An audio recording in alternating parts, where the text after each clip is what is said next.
Okay, welcome to Into the Channel podcast, primarily about women's football. I am your host, Dino DeCespedes, and as always, I am joined by my co-host, Mr. Grant Angle. What is up, man? I'll dare to say I'm feeling fantastic, buddy. The NWSL officially all the way, conclusively back. Backity back. Wow, what a weekend. Watched as much as I could. I mean, we've also got Europe, definitely cooking heading into Champions League this week. But what an opening weekend for the league. A lot of parity, a lot of competition, some surprises. I think some of our predictions look really bright. Some of them a little bit less so. So we're excited to talk about those. But where do you want to get started? Okay, we've been slacking on this the last few episodes. I have a nice cold beverage. We can't screw this up. First matches of the league. Delicious. Cheers. Cheers to you. Cheers to the football. I think there's no other place to start. We got to start with your Orlando Pride, the defending double winners. I love it. Yeah. Last week at our NWSL preview, or maybe it was a Challenge Cup post game, I asked the question, okay, Adriana moving on, how is Orlando going to be able to fill that void? Somebody creative on the wing could kind of eat up minutes in the midfield, be a little bit unpredictable. Turns out could not have made less of a fucking difference at all. Orlando looked awesome. They crushed Chicago. They were dominant. How about 25 shots, 8 on target? Shots inside the box, how about 15 for the defending champions? I will say, the Morgan Gautrat, Haley McCutcheon midfield, I didn't mention in the preview, but it did give me a little bit of pause. So you look at Gautrat, 6 career assists heading into this season, only 3 assists since 2016. Haley McCutcheon, 2 career NWSL goals, regular season goals, heading into this season as well. And then those two link up on the first the first goal of the season, 7 minutes into the 2025 year. What do you think about Orlando's hot start? Well, I think we've often talked about it, that your Orlando Pride is really in the discussion for the best football team in the world. Mm-hmm. And when that goal went in 7 minutes into the match, I thought to myself, okay, they are now firmly in the competition that we have talked about many times when it comes to these big European clubs of how fast can we score compared to the other juggernauts. And if you don't mind, I'd just like to get into it real quick. This weekend, the ranking goes gold medal to Lyon, Ada Hegerberg, 5 minutes. The silver medal, the Orlando Pride, Haley McCutcheon, 7 minutes. Bronze medal, Chelsea Football Club, Myra Ramirez at 8 minutes. And in 4th place, Barcelona, Alexia Putellas scored all the way 14 minutes into the match, if you can believe it. I don't know what the hell they were doing. Yeah, I think I wrote in my notes about Orlando's fireworks potential. I'm like, this reminds me, because on the Gautrat to McCutcheon goal, Banda had a look early, and I think the ball ricochets out, and that's kind of the whole thing that started. I'm like, this feels like Mike Tyson in the 80s, like where it's like you might go get a beer, you might go down and take a rock out of your shoe, and the fight might be over. Right. And I think this match definitely had some of those vibes for sure. Ali Watt gets the second goal. So I was watching Ali Watt on those set pieces. They're clearly using her vertical leap as a real strength. She looked like Gerald Green out there on a couple before. I'm just like, oh shit, like she's just going to be in here trying to do that. She scores in the 36th minute. Gautrat creates a goal, 47th minute, an own goal on a Chicago defender. Banda, she gets loose. They bring Julie Doyle in the 65th minute. And then that one play where Banda gets the touch to kind of get the ball over Hannah Anderson. Priska Chilufya with the dummy, slides it past. It reaches Julie Doyle. Julie Doyle, not only her first touch of the match, makes it 4-0. And then you get 2 more goals from Banda later that are just absolute. All 3 of those plays might have been in the weekend's top 10. Yeah, I think that's fair to say. I mean, we've talked about, and we'll have to have the longer discussion some other time, but our pal MLS Architect, shout out to you MLS, one of the great friends of the pod from Jump Street, really gave me some insight into not allowing the NWSL being the most competitive league to automatically meaning it's the best league. And I think that's something to really consider, but maybe that's for another show. Mm-hmm. But the reason I bring that up is they looked like a dominant Barcelona team, a dominant Lyon side, when, we've seen big score lines in NWSL before, but just the way they just immediately took it to Chicago Stars FC was unbelievably impressive, and something that you don't see a ton of, I would say. No, absolutely not. And I think when you think about the disparity, this team already has a 4 goal differential lead on the entire league There you after go. one match. Like the shot numbers, the shots on target, and then you think about the defense being able to play Sam's out on the wing, and Mike Watts talked about a little bit on the telecast. Like their defense is they're just kind of like sliding all over the field, and it doesn't really matter. They're just going to kind of shut off your water. That was incredible. A 7th goal was called offside when Priscilla Chilufya was offside a little bit. That would have given Banda 2 goals and 2 assists in the opener. And I had this in my notes as well. Banda and Marta linking up, slight shades of LeBron Luka. Oh, wow. That's pretty good. Yeah, I could see that. The greatest of all time, depending on where you land with LeBron, but we'll just say at worst one of the 2 greatest of all time. And then the young up and coming star who's going to be maybe not chasing after the GOAT status, but who's going to be in a very short conversation for all time great number 9s. I like it. You know, I love a good NBA, NWSL, or just women's football comparison in general. Yep, absolutely in the mix. And then the other one that I thought was Prisca Chilufya coming in with about 25 minutes left. Imagine you're at the end of your workday, 25 minutes till quitting time. And your boss comes in and says, "Hey, you've got to chase around Prisca Chilufya for the next 25 minutes before you get out of here and clock out." Imagine what a nightmare that would be. Not interested in even attempting that. I mean, I cannot believe how fast she is. And, friend of the program, Ad Astra, who is correct, now gets casual mentions on the program, mentioned that when she was in the crowd, people audibly gasped during the Challenge Cup, seeing how fast Chilufya is. And I believe it. I cannot wait to see her play in person. Definitely breathtaking. All right. I think we celebrated the champs quite a bit. 6-0, huge win, huge way to start the season.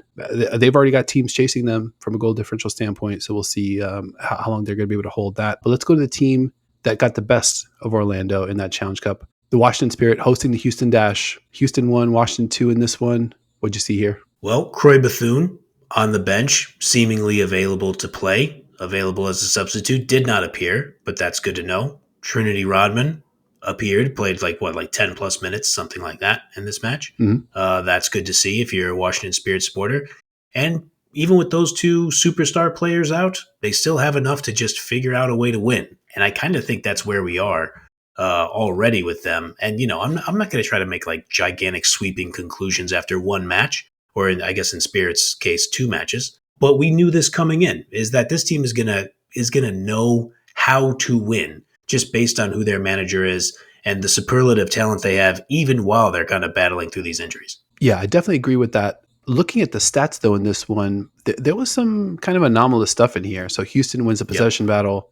They were more accurate from passing standpoint, 78% to 73%. More shots, 11-8. Shots on target were even 4-4. Houston had 8 corners, Washington 0. The Spirit managed just 1 shot in the second half. We talked about in the preview, like Houston step up from like sort of like basement dweller to like now on the cusp or maybe in the playoff mix. This was that type of performance. Like didn't really have the pedigree at every spot. I think they were definitely hoping for more from the Yasmin Ryan Delaney Sheehan pairing on the left that they were playing, but tough competition. And I think ultimately like a good bellwether for Houston. I think so. I think they could be encouraged. I mean, like you mentioned, Delaney Sheehan and Yasmin Ryan, they kind of got to get their chemistry. Sheehan could have probably done a little better. She got an interception off of Mikione that could have been an absolute howler by Tara Mikione. But Sheehan just didn't quite do enough. I think she ripped a shot from outside the 18. I think I would have liked Messiah Bright to maybe be in a little better position to kind of put away the rebound, but I think there's some luck involved with that. But I don't think there was anything to be too disappointed with if you're Houston. Now, you never want to lose at home, but you're playing arguably, at worst, the 3rd best team in the league, the Challenge Cup holders. So, I think if you're Houston, you can be encouraged by that. Yeah, 100%. Yeah, I definitely agree with you on that Bright chance. And I think when you think about Messiah Bright not really notching the goals that I think we think she's capable of, those are the kind of goals that it's like, that's what gets you from like 4 goals to like 9 goals, like, over the course of the season. But, it's early in the season.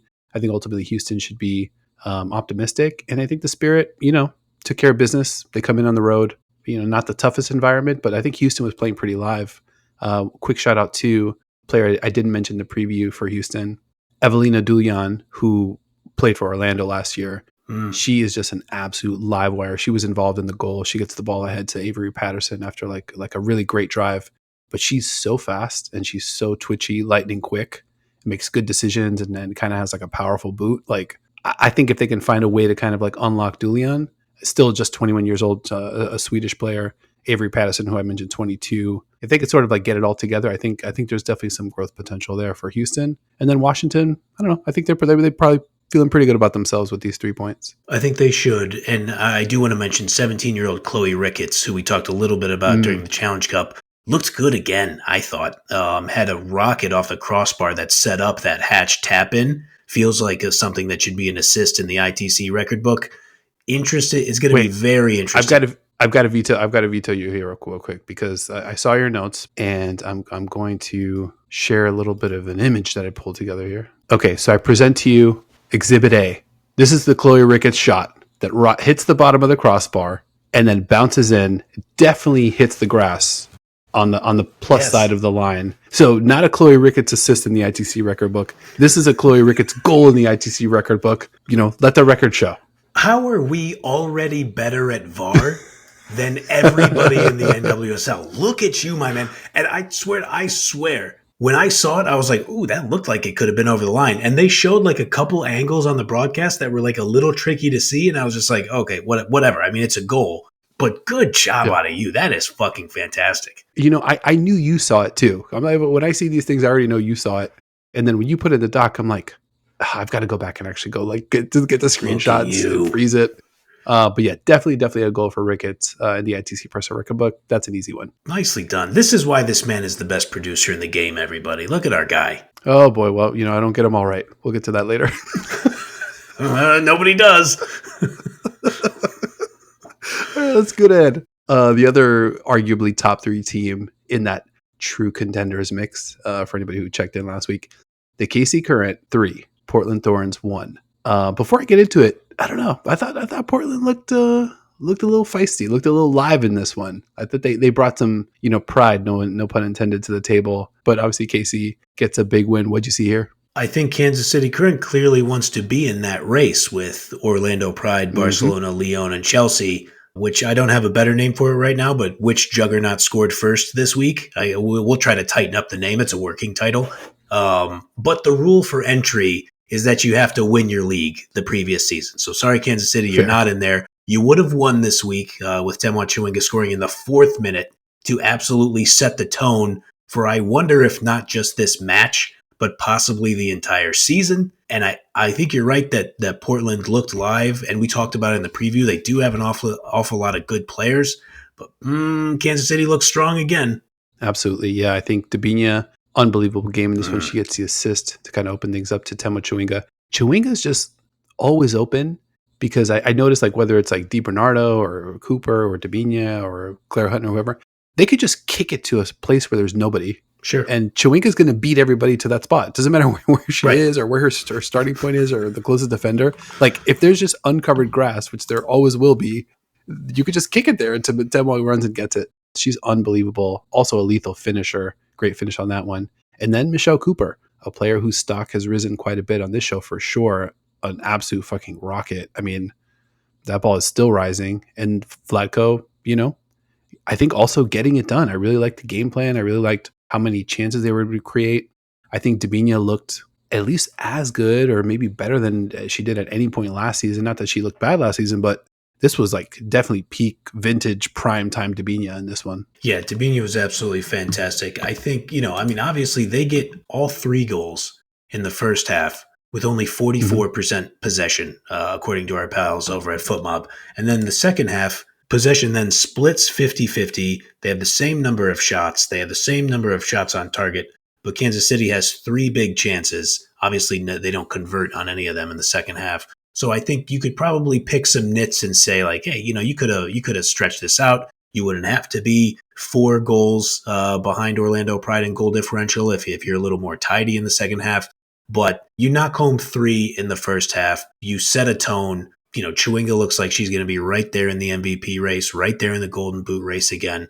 Hard to pick too many nits, if you will, in this first one. Yeah, I totally agree with that. I mean, I think first match, you just want to see like the inklings of things happening. And I think, we figured that KC would be in sort of like, all right, we left it on the table last year mode. let's come out and like get serious about it. And that first half definitely set the tone there. But as mentioned, I thought Portland looked really good. So Hina Sugita, she gets the assist to Olivia Moultrie, who scores to get them on the board 49th minute. Moultrie gets another shot at a penalty kick, puts it off the crossbar, but like a really great strike, just a little bit unlucky. I'll just lean into that to kind of give her the benefit of the doubt. Look at you. Turn over a new leaf, see what we can. We're all evolving. I thought Sam Coffey played well. I thought Jessie Fleming also played well. Took a nasty knock. She was bruising and red and puffy, and definitely took me back to my boxing days. And I remember getting knocks like that, and your face just throbs. It's like not a fun feeling. It looks bad, and then it's just kind of a pulsating thing in your face. And Fleming was like, I don't give a shit, I'm playing.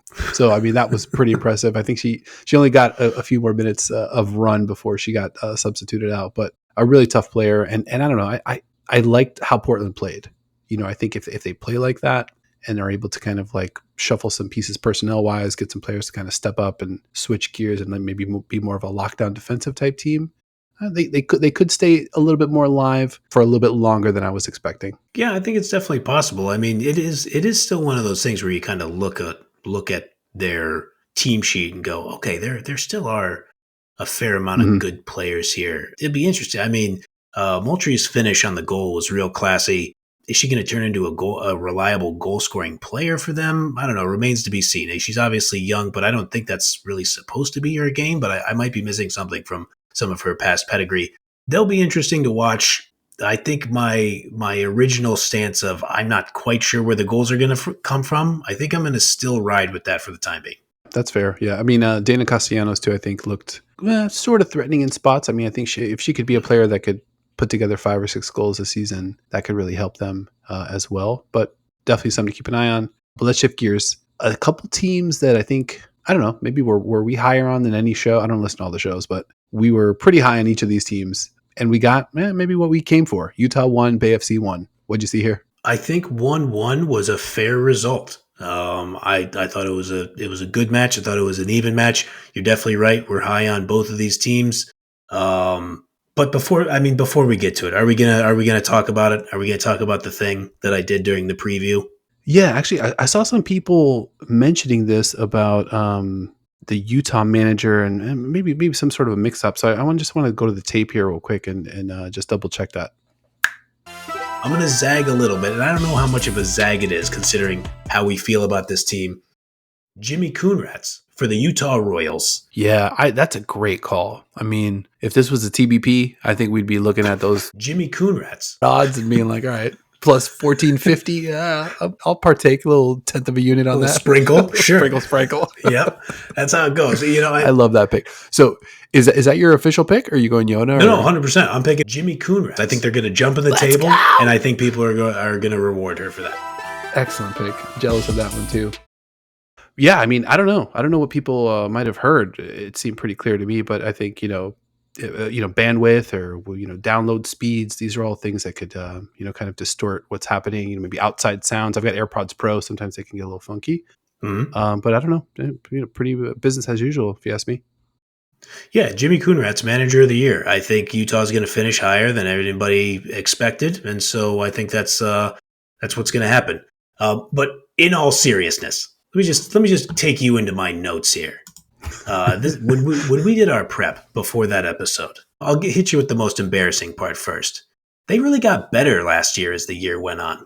And then, as I said on the show, manager of the year doesn't necessarily mean you're the best manager in the league. It can. Sometimes the best manager in the league does win that award. But a lot of times it just means, did you finish higher in the standings than people expected you to land? Mm-hmm. And so I want to think about my first point here that I made in my notes that ran counter to what may or may not have actually been said in the last episode, is that Utah, before June 30th, I'm going to pick that date for a specific reason, mm-hmm. was 2 wins, 2 draws, and 11 losses in league play. After June 30th, they were 5 wins, 2 draws, 4 losses. So markedly better. And as it would turn out, June 30th is the date that Amy Rodriguez was sacked and Jimmy Coonrats was named the interim manager, later, of course, named the full-time manager for this season. Mm-hmm. Yeah, we we talked about that Amy Rodriguez sacking on the show last summer, actually, Mm-hmm. if I recall That's the correctly. thing. But yeah, we win as a team, we lose as a team. I definitely referred to Amy Rodriguez a couple times in that episode, and I'm not sure how we both. I'm not sure how we both got that equally wrong and couldn't quite source it. But shit happens. What are you gonna do? But to your point, Amy Rodriguez. I'm not sure if Sam Lady still got the interim tag in LA. There's maybe Amy's free in June when Parsons is looking for a manager. Crazier things have happened. Sure. That All would right, be let's that get would to be the. a hell of a prediction. I would still be wrong because I'm picking Jimmy Coonrats to win manager of the year. All the pick was that the Utah Royals manager is going to win the fucking manager of the year. So if Amy Yeah. Rodriguez somehow takes over a squad and wins it, I'll somehow be like triple wrong at this point. Yeah, we all know it's going to be Geraldo. So I mean, I'll take the victory for the show, and hopefully that'll let us off the hook a little bit. That's Let's get to the football though. Utah won, Bay FC won. What'd you see in this one? Sentnor looked real live, man. Multiple instances where she's just running at goal. Absolutely loved it. What she had, I think she hit the crossbar right near the death. She had a couple shots that she was just ripping from around the danger area, which is, at this point, I think you can just say that's her calling card as an attacking player, is that she will just look up and fire from wherever around the 18, and she's live to score it. On the goal, that Mandy McGlynn bomb to Bianca St. George on the run. Ridiculous. Gotta say, shades of Alex Smith to Paris Warren for the 2004 Utah Utes, for anybody who is as much of a college football nerd as me.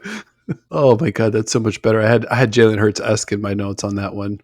Just cool. McGlynn's like, all right, I'm gonna wait. Let me see something. All right, I see something up here. Okay, just on an absolute platter out there. What a play from McGlynn, and great finish from St. George. Yeah, I'm extremely happy with how high we are on Utah Royals. I think they're going to be good. Tanaka looked live at a couple different spots also. Mm-hmm. So I just think that this team is going to look threatening on offense. And they went up against a team that they were evenly matched against. And I know I'm higher on Bay FC than you, but I think we both respect Bay FC as an outfit also. So it was good to see them play level with each other. Yeah, I mean, I think for me, Bay FC, who I think I had 10th in the preview, I think arrow pointing up a little bit for me because they looked really, really good. And I'm glad you mentioned that the teams are relatively even. A couple stats definitely reflected that. Shots were 13-13, shots on target 5-4, fouls 17-14, tackles 18-18, interceptions 15-14. So a lot of balance there for sure. Utah had more possession, better in the passing game. Bay FC, though, a lot more crosses, a lot of time spent on Utah side of the field. Yep. Shots inside the box, 7-2.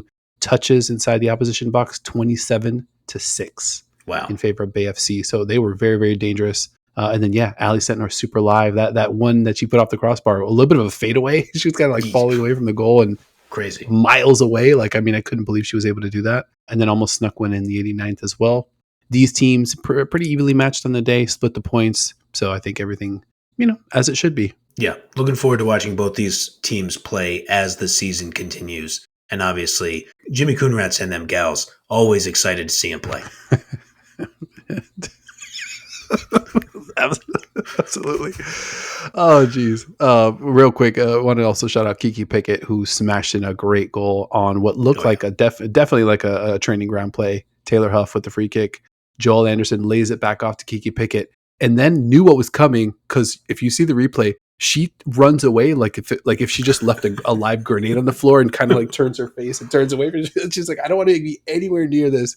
So she knew what was coming. Kiki Pickett slides it in, gets a little bit of the post, which was just chef's kiss. Yeah, to tie that one up. And yeah, I'm going to be excited to watch both these teams. So I think we were pretty much on it. Let's fast forward here, though. A couple other teams that I think we're also high on. This was a fun one. Racing Louisville won. Well, the weather a little bit less so. It looked like there was maybe 75 people there. Shout out to them or anybody who braved that environment. Racing Louisville won. North Carolina Courage won. Good match of football despite the conditions. What did you see here? Well, your purchase of Emma Sears stock weeks ago continues to look like an excellent purchase by you. Thank you. She's a hell of a player. She notches the goal. It's a great corner by Courtney Peterson to Aaron Wright. I would say, as long as we're messing with the ITC record book here, I think you got to give an assist to the 27-year-old American Peterson just for how nicely executed that corner was to get the ball back into the middle for Sears to knock it home. So I think we get an assist to Aaron Wright, who already has one in the regular record book, but in the record book that really matters, I think Courtney Peterson should get one as well. Love it. Yep. I'll make note of it. I'll just keep the record book real handy. See, it says ITC right there on the top. So I can go. Outstanding. So that notes will be made. And yeah, Emma Sears definitely going to be holding that stock for that's a long-term hold. No capital gains tax risk here for your boy. She creates the corner kick. Like she earns the corner kick for her side and then is able to kind of smash it home. On the North Carolina side, 19-year-old Riley Jackson ballin'. So she got a goal to equalize in the 68th minute. She also completed, check this, 54 of 57 passes as a 19-year-old in the smack in the middle of the park. Unbelievable game for Jackson. 6 out of 6 on long passes as well. Just an incredible weapon for that Courage side. Yeah, great work by Riley Jackson this one. I thought she jumped out on the build up to that. I think overall, Jaden Shaw, I'm curious your thoughts on it. I felt like Jaden Shaw was relatively quiet in the match, kind of trying to find her way with the rest of the squad. But in the build up to that Jackson goal, it was Shaw and Ryan Williams who combined to kind of get the ball up the field, and Ryan Williams makes the cross in. That's obviously your boy's Defensive Player of the Year pick. And I would say such a good cross by Williams. I would lobby for her to get an assist in the ITC record book as well. But I don't need to keep you that busy during this show. But again, we have ourselves another 1-1 draw. And dare I say, I think it was a fair result. Yep. Totally agree with that. I got Williams in the book for the assist. We'll see if that appreciate that helps her depoy case. See if we could not hit one of those picks. Well, I'm trying to hit as many picks as we can. But yeah, I agree with you. Jaden Shaw, I mean, she had some chances early. She was involved early, but I think you can definitely see A, still young player, B, definitely still developing chemistry with her new teammates. But I think a positive first match for Shaw. Hopefully she feels good about that. Courage dominated possession in this one, 68-32. They also completed almost 3 times as many passes as Louisville, way more accurate as well, 84-66%. Shots, slight edge, 15-13. But look a little closer. Louisville has the edge in shots on target. Adi Borges hits the post. Taylor Flint hits the post. Louisville forces Casey Murphy into 6 saves on the day. I thought Louisville looked super live. Definitely on different days, this is going to be a team that pushes other really good teams in the league and is capable of notching 3 goals, 4 goals if they get good performances from 1 or 2 of those attackers. So I think this team definitely going to be dangerous. And your Rookie of the Year pick. I definitely want to get into Sarah Weber. What'd you see from Weber? Hey, now, almost had the winner in the 76th minute. Casey Murphy had to make a great save to push it over the crossbar, and then had another look at goal. Sarah Weber out of Nebraska, the University of Nebraska, had another look, would put that one over the crossbar without Murphy needing to get a touch on it. I thought she looked super live too. I will say, when you talk about Racing Louisville maybe having the ability to score 3 goals in a match or just put up crooked numbers in general, Emma Sears is 5'9". I believe Taylor Flint she's either 6 foot or 6'1". They're a bit of a nightmare on set pieces. And I think that's going to create, whether it's those 2 scoring on those set pieces, or I think there's going to be a lot of opportunity for other players to get some chances and looks on goal, because everybody's going to have to focus on those 2. Yeah. I think Borges in and around the area, Aaron Wright, DeMello. I mean, I think they've got a lot of players that are professional in that area that I think could have impacts. They're going to be a tough team. I think they're definitely going to be in the playoff mix for sure. Yeah. The Courage, I think they're going to be good as well, but I think, the scoring thing doesn't feel like they've totally solved it. I think they've really got I don't know. It's early in the season. This is a road game. Obviously, we talked about the conditions, but I definitely would have wanted to see. Let me just look at one thing real quick. Yeah, apologies for the quick 20-second timeout. I wanted to look at the XG, and according to FB Ref, 1.7 for Louisville, 1.3 for the Courage. I think even despite the conditions, you're taking on a team that's probably loosely in the playoff mix, maybe on the bubble. If you're the Courage, 1.3 XG, that's not going to quite get it done. I think I had the Courage in my top 4.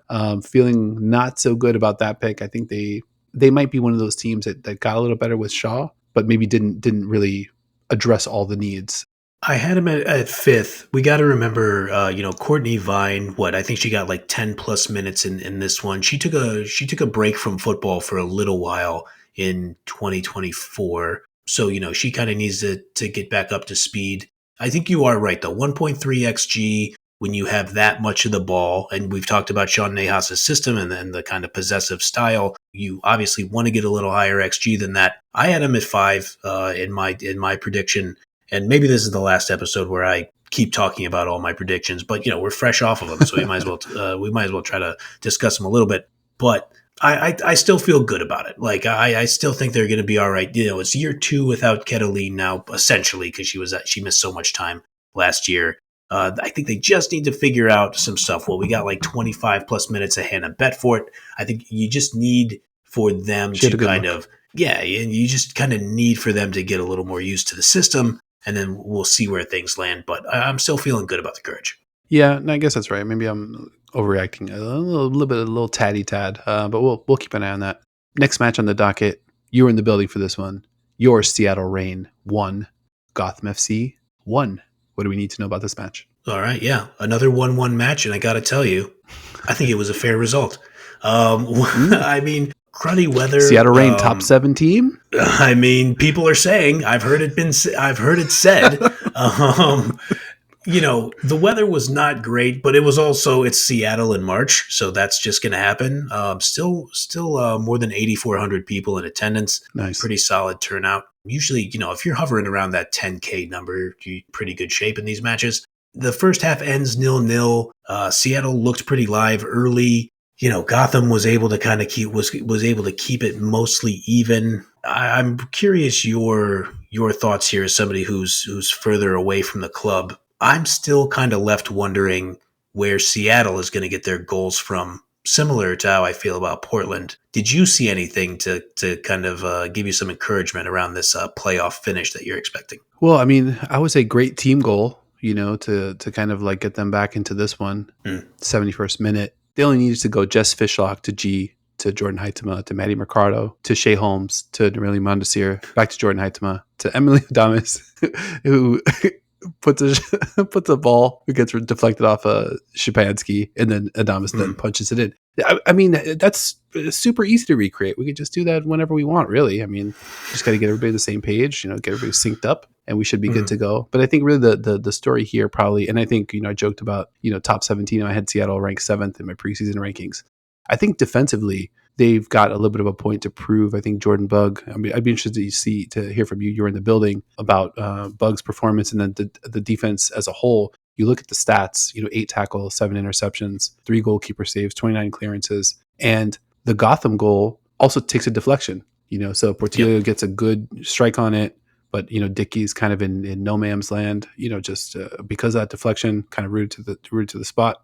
But that was kind of it. That's kind of all they gave up. And I thought defensively they looked pretty tight. And if they could play that kind of ball, and you definitely feel like the offense is going to kind of come around. There's definitely going to be some growth there. I think when you think about it from that standpoint, strong defense, the ability to kind of like stay strong in that department, and then the offense maybe takes a step up or two. And I think that to me at least was the formula. That's kind of where my head was at. But you were there, definitely dying to hear how much of that is was backed up by the eye test. Yeah, I think you're totally right. So I'll start with Jordan Bugg. Man, she continues to impress. 18-year-old American center back. Looks like she's gonna have to crack the national team radar. I mean, she played for the youth national team, obviously. She's going to get a look from Emma Hayes. There's no question about it. That could be an incredible pairing with her and Girma. She had a real physical header early in the match as a clearance. I think she went up against Shapansky on that one. And then later in that half, there was a ball, and this is like one of those little things where the ball is kind of like coasting out of play, and she sprints back and makes a sliding save to like basically take the ball off the line, gets to her feet, and then passes back to Dickey to keep the possession alive for Seattle Reign. It's just like, that's one of those things that you're like, yeah, if you're going to do little stuff like that, just little moments to just help us keep the ball, or help the team keep the ball rather, and just kind of, do that for your squad. Those things matter. And then toward the end of the first half, Portillo looked like she was going to be on with the keeper 1-on-1. and Bug went screaming back there. I did not know that she had that much speed in her game, and I thought that Wow. was really impressive. I asked her about it. It was Emery Adamas and Jordan Bug at the post-game presser, and when I asked Bug about it, I said, "You really showed off some real speed there." Emery Adamas was like, "Yeah, you did." Was like happy about it, like nudging her teammate, like, "Yo, you were moving." And Bug talked about it. She gave credit to the Reigns training staff and saying like, "Hey, I'm 18 years old. I'm out here playing against grown women, grown adults in this league. I needed to get faster. I needed to get stronger." And she obviously hinted that Wow. growth still has to continue. But she pointed out, like, she basically said that she understands the physicality in this league and she's working toward that. And it looks like she is getting close to it already at 18 years old. Tremendous. And what was the takeaway from the goal? It seems like Emery Adamas only scores like interesting goals, like where there's like things Yeah. happening and the degree of difficulty, and they kind of go around. They kind of like take the dotted, like the beeline roundabouts to kind of like get to the finish line. But I don't know, what were the vibes like when they tied it up? The crowd went nuts. Laura Harvey talked about it too in the post game. 8,400 in the rain in an NFL stadium, and Leanne Sanderson has Mm-hmm. talked about it on this very show. Also, Lumen Field can really feel kind of cavernous when it's got a seat like Yep. 40,000 or whatever it is. You put 10,000 people in there; it's a good crowd for an NWSL match, but you still have 20, 30,000 empty seats there. But it got pretty loud in there. And you make a great point about the way Adamas has scored a couple goals in the league. She seems to be in a good position for these goals. She's Mm. obviously, and I've talked about this Yep. with Laura Harvey directly. She is a clever player, especially for someone Mm. as young as she is. She knows how to, like, she'll nick the ball away from defenders. She's always kind of in the right area. Like, that is promising. It goes back to something that you and I have talked about in sports for a long time, where if you project a young player to be good, you have to be able to see some of both the physical and the mental sides of the game Yep. that you can actually project. Like, sometimes I feel like people talk about prospects. It's like, well, I've never seen that player do good things on the field. I don't know why we're talking about them as a prospect. Adamas very clearly knows where she should be in the danger area and kind of around the field. So I think that's all very encouraging. Yeah, I love that. Just kind of those flashes that you see, you're just like, okay, more of that. Like, let's see that evolve, versus a player that has like maybe the physical tools, but is unable to show that IQ or kind of like unlock something that nobody else was able to see on the pitch. So I think that's a great call. One more match in this opening weekend. Angel City won, San Diego Wave won, the weekend of 1-1s. I'm interested to hear what you thought of this one, because I feel like I learned quite a bit watching these two teams go at it. Yeah, 1-1 draw, gotta say, thought it was a fair result. And when Mm-hmm. you watch these two teams play, I thought they were a little more evenly matched than maybe I expected. San Diego Wave scores super early. Gia Corley scores a goal in 5 minutes. And I would be remiss if I did not point out that, as I just mentioned earlier, Leanne Sanderson, Arsenal legend, Lioness legend, Mm. friend of the program, friend to both me and you, is literally on the call of the match saying, I think it'd be a great idea for San Diego, or it would be great for San Diego to get Cascarino on the ball, get her in space so she can make some plays. As she's saying that, Cascarino is streaking down the right wing and then plays in a perfect pass to Corley, who, while the pass is absolutely perfect, and we know what time it is with Delphine Cascarino, she has those skills, Corley is standing by herself in between the penalty Yeah. spot and the 6-yard box and just kind Oops. of grooves it in at that point. Not a great moment for the Angel City defense. You had three backliners just kind of standing around, looking around, and that's after Delphine Cascarino cooks two other Angel City defenders Yeah. running up that right hand side. Tremendous call by Leanne Sanderson. I mean, that's how you make a that's how you make a prediction right there. Yeah. Good start for San Diego. I thought they looked really good. I mean, a lot like Portland, but maybe half a notch above. I thought Kenza Dali looked good. Cascarino, like you mentioned, she gets the assist. Looked good all game. Leanne Sanderson talked about Cascarino looking like the best player on the pitch in this one. Yeah. Savannah McCaskill, I thought she was effective. There's just good players on San Diego. I thought defensively, you lose Gurma, but they held up pretty well outside of the one goal that they gave up. But I would say Arrow, for me, with San Diego pointing slightly up. I had them 14th in my preseason rankings. I don't think they're that bad. I think they're going to be a little bit better than that. They just have talented players. They have good football players. We'll see what Adewale could do. They clearly looked better than Angel City today, and they come in as the road team.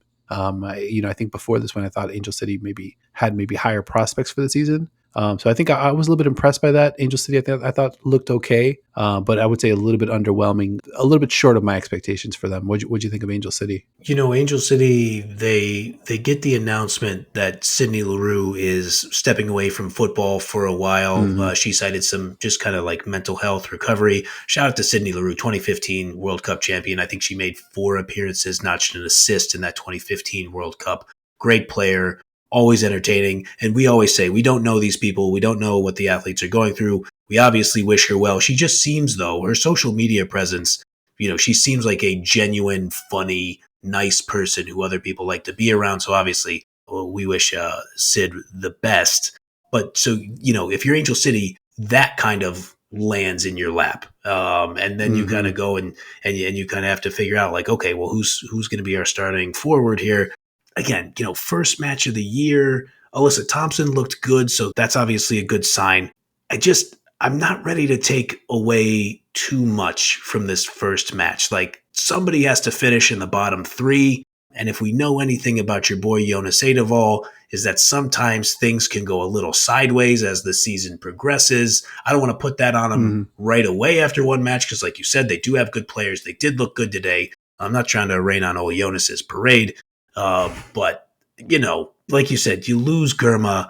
Savannah McCaskill, to your point, she looked good today, but last year it seemed like there would be sometimes you get 50-minute stretch of good Savannah McCaskill, and then you get 120-minute stretch of bad Savannah McCaskill. So, you're just going to have players like that. And not disappear McCaskill, but you're right, bad McCaskill.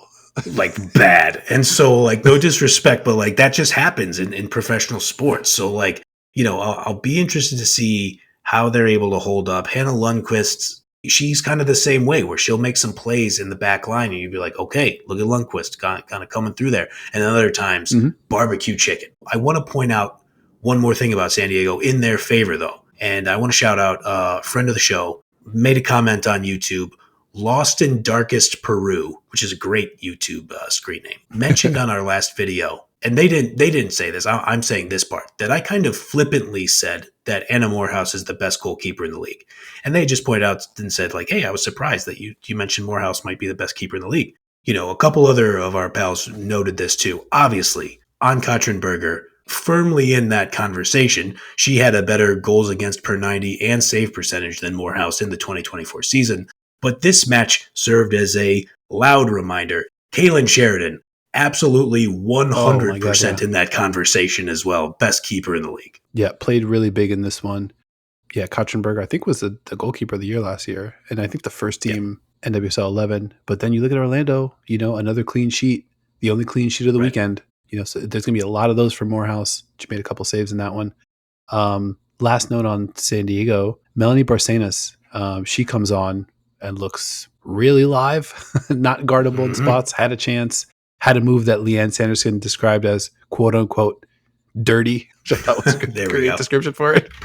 I think as she continues to grow and evolve, I mean, she's already looking close to there as a player that can play regular minutes, be really effective, really exciting, and a real handful to deal with for opposing defenses. So I thought, another fair result, 1-1, but I did think San Diego was probably the better team today. They're probably going to be a little bit more disappointed than Angel City will be, especially with Sydney Leroux just kind of needing to take care of personal things. And obviously, I 100% co-sign on Leroux. I love her as a player. I'm sure as a person, she's an amazing person as well. Definitely wishing her as many well wishes as we can as a show during what I'm sure is a tough time. But yeah, back to the football. I think the Wave probably feel a little disappointed that they didn't walk away with the 3 here. I think that's fair if you're San Diego, but I want to go to something that Laura Harvey actually mentioned in her post-game presser, was that she was happy with the 1 point at home against Gotham and said, last year, we probably don't end up scratching out that point. And I wonder if you're Jonas Adewale, if you look at your team and say, we probably don't even win this game. last season. Yep. So maybe that's where you can kind of hang your hat on that and say, look, we expect to win these matches moving forward, especially when we go up that early. But let's take something away from this, that we looked better probably than 70% of our matches that we played last year. Yeah, that's a great point. Yeah, I totally agree with that. And like you said, it's still early, ton of football to be played. Quick look ahead here. So, I mean, this is extremely short notice, so apologies for anybody listening to this after the fact. But we will be live Monday night, 11 p.m. Eastern, 8 p.m. Pacific, to do a little quick preview of the 4 quarterfinal matchups of the 8 Champions League quarterfinalists that get ready to thug it out this week. Tuesday, 1:45 p.m. Eastern, Real Madrid hosts Arsenal. 4 p.m. Bayern hosts Lyon. Wednesday, 1:45 p.m. Eastern, Wolfsburg hosts Barcelona. 4 p.m. Eastern, Man City hosts Chelsea for the second of 4 in that head-to-head. So we'll be locked in for that. And then match week 2 in the NWSL, we'll figure out if we come back later this week with a preview or if we come back next week with a recap. But some big matchups on the calendar as well. The Courage hosts your Seattle Reign. Also on Saturday night, Washington Spirit hosts KC Current. That's a monster matchup. And then Sunday, 5 p.m., Gotham FC host my Orlando Pride. I mean, just a ton of football coming up. Another, 11 matches that we will not be missing this week. It's going to be a busy week for your boys. Anything else you want to hit before we get out of here? Couple more quick shout outs. So on YouTube, shout out to 8 Pitch and Gene25 for being very kind while pointing out the Amy Rodriguez, Jimmy Coonrat's fiasco. Appreciate you guys understanding. I am Goog, known pal of the show on Blue Sky. Just tell me, rub some dirt on it, keep it pushing. It happens to everybody. Appreciate the encouragement there. M. Kelly, our pal, often in the YouTube comments, mentioning that Orlando 6-0 victory might have been a deliberate signal to the rest of the league. I love that angle. Pointed out that it just might as well be scary hours for the whole league. I think M. Kelly has a right to believe that. And yeah, I just all the collaboration and all the friendliness. Again, like I always say, we have found the corner of the internet, maybe the only corner of the internet with actual friendly and kind-hearted people in it, and we greatly appreciate that. Absolutely, yeah, definitely appreciate all of the community and for being gentle with your guys. That definitely did not go unnoticed, so we appreciate you guys. This has been another episode of the channel. Thank you for hanging out. If you enjoyed the show or love women's football as much as your boys do, make sure you're kicking with us every single week. Like if you liked, subscribe, follow YouTube, Spotify, Apple Podcasts, wherever you like to watch or listen. Leave us a review over your favorite podcast app. We want to hear from you. We love hearing from you. Even when we get shit wrong, just bring it, give it to us. I do have a small bone to pick. Some people did push back on some of our predictions and completely ignored your directive, which is like, if you're going to push back on our predictions, we need to hear a prediction of yours. If you're going to come at us, we generally we're curious. We want to hear from you who you think is going to take home these awards, who's going to win it all, who win the Shield, win the playoffs, make the playoffs. So definitely do not be shy about chiming in.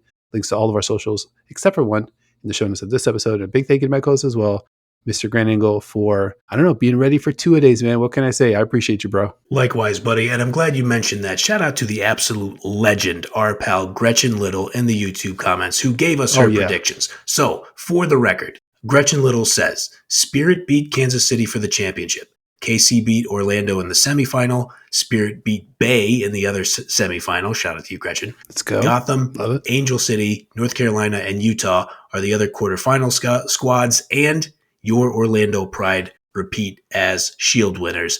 Obviously, in case anybody already didn't know, Gretchen Little knows ball. Don't you ever forget it. We appreciate you, Gretchen. We appreciate all of you, like we said, and we will see you all next time.